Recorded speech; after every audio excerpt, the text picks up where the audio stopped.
В нашем селе старики никогда не говорят, что человек умер в лесу. Они говорят, лес его переварил. И в этом нет ни капли метафоры, лишь сухая, страшная правда о том, что древняя чаща, окружающая наши дома, не терпит пустоты и всегда голодна. Оксана знала это с детства. Она знала, что за линией старых елей действуют иные законы, где плоть — это просто глина, а душа — лишь искра, которую легко задуть. Когда Иван не вернулся с охоты, она не плакала, потому что слезы — это вода, а вода принадлежит живым. Она просто заколотила окна досками крест-накрест и села ждать, зная, что лес обязательно вернет ей мужа, но вернет его не таким, каким забрал, а выпотрошенным и наполненным чем-то чужим, холодным и древним. Первые 3 недели прошли в тишине, такой плотной и вязкой, что казалось, будто воздух в доме превратился в болотную жижу, но Оксана не спала. Она слушала, как лес подступает все ближе, как корни деревьев шевелятся под полом, пробуя фундамент на прочность. Она вспоминала Ивана не с любовью, а со страхом, вспоминая его последние слова о том, что он нашел следы зверя, которого нет запаха и нет тени, зверя, который умеет ходить на 2 ногах и плакать, как ребенок.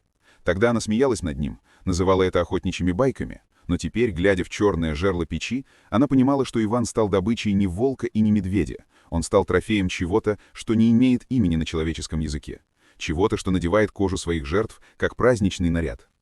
Старая ведьма Евдоха пришла к ней не с хлебом, а с ножом, лезвие которого было черным от сажи и запекшейся крови.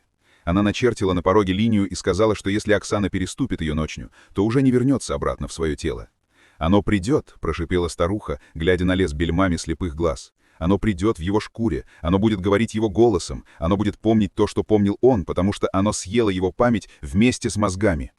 Евдоха запретила не просто открывать дверь, она запретила отвечать, запретила издавать хоть звук, потому что тварь за дверью ищет не тепла, она ищет согласия, ей нужно приглашение, чтобы войти и забрать то, что осталось от Оксаниной жизни. Ноябрьская ночь упала на село тяжелым, удушливым саваном, и даже собаки, обычно брехливые, забились в будки и скулили, чувствуя приближение неестественного хищника, чей запах напоминал запах разрытой могилы и гнилых листьев. Оксана сидела в углу, сжимая в руке нож, оставленный ведьмой, и ее дыхание вырывалось паром, хотя печь была горячей, холод шел не с улицы, он сочился сквозь стены, словно сам дом умирал от ужаса. Сначала она услышала шаги. Тяжелые, влажные шлепки, будто кто-то шел босиком по грязи, хотя на дворе лежал снег. И эти шаги остановились у самой двери, заставил доски скрипнуть от невыносимой тяжести навалившегося на них тела. Стук был не в дверь, а в окно. Тихий ритмичный скрежет ногтей по стеклу, звук, от которого зубы начинали ныть и кожа покрывалась мурашками, словно кто-то проводил лезвием по оголенному нерву. А потом раздался голос, и это было самое страшное. Это был голос Ивана, но не просящий и жалкий, а веселый, с той самой хрипотцой, которую она так любила. «Оксанка, открой!» — говорил он, и в этом голосе слышалась улыбка. «Я принес тебе сердце зверя, я принес тебе его глаза, они такие красивые, посмотри, открой ставни, посмотри мне в глаза». Оксана зажала уши руками, раскачиваясь из стороны в сторону, но голос проникал сквозь ладони, он звучал прямо у нее в голове, ввинчиваясь в сознание, как штопор. «Почему ты не встречаешь мужа?» Голос изменился, стал ниже, в нем зазвучали нотки обиды и скрытой угрозы. «Я так устал, пока выбирался из земли, корни так крепко держали меня, мне пришлось перегрызть их. Посмотри на мои зубы, Оксанка, они текли острые, как у щуки». Дверь содрогнулась от удара такой силы, что с потолка посыпалась штукатурка, и Оксана увидела, как железный засов начал медленно выгибаться, стона от напряжения металла. Существо за дверью больше не играло в человека. Оно швыряло свое тело на преграду, оно выло нечеловеческим воем, в котором смешивались крики убитых животных и хруст ломаемых костей. Вдруг все стихло.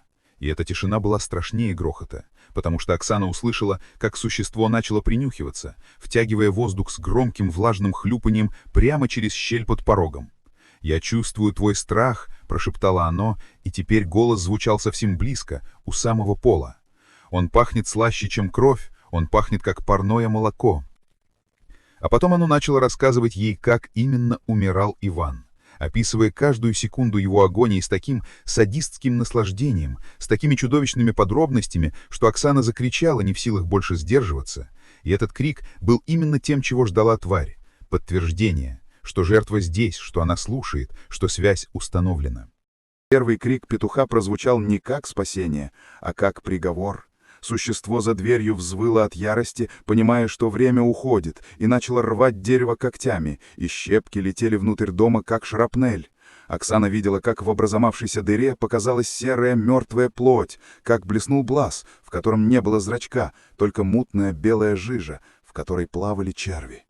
Она бросила в дверь нож, заговоренный ведьмой, и услышала шипение, словно вода попала на раскаленную сковороду. Тварь отшатнулась, визжа на ультразвуковой частоте, от которой из носа Оксаны пошла кровь. Когда солнце наконец поднялось над лесом, осветив разгромленный двор, Оксана долго не решалась подойти к выходу, ожидая подвоха, ожидая, что тишина — это лишь новая уловка хищника. Но когда она открыла изуродованную дверь, висящую на одной петле, она увидела не просто одежду мужа. Она увидела его кожу, содранную целиком, аккуратно как костюм, и брошенную на пороге, словно ненужная ветошь. Существо сбросило маскировку, потому что она стала ему мала, потому что оно напиталось ее страхом и выросло за эту ночь, став чем-то большим, чем просто имитатор. Рядом с кожей, на чистом снегу, лежали следы. Не человеческие и не звериные, а глубокие, выжженные в Насте отпечатки копыт, уходящие не обратно в лес, а в сторону соседних домов. Явдоха пришла, посмотрела на пустую кожу Ивана, лежащую тряпкой, перекрестилась левой рукой и сплюнула через плечо, сказав лишь одно. Оно не ушло, оно просто сменило охотничье угодье. Они сожгли кожу на костре, и дым от нее шел зеленый и ядовитый, а пепел не разлетался по ветру, а падал тяжелыми комьями, сразу уходя под снег. Оксана выжила. Но, глядя в зеркало, она замечала, что в глубине ее собственных глаз поселилась та самая холодная, голодная темнота, которую она видела через щель в двери. Теперь, когда наступает ночь, Оксана не запирает дверь.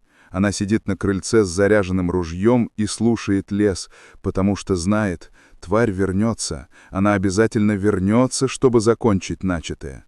И иногда в самые темные часы перед рассветом ей кажется, что она слышит голос Ивана не снаружи, а внутри себя, шепчущий о том, как сладко спать в корнях деревьев и как вкусно пахнет живая кровь. Лес не отпускает тех, кого коснулся, и Оксана знает, что рано или поздно она сама встанет, откроет дверь и уйдет в чащу, чтобы стать частью того вечного, ненасытного голода, который правит этим миром.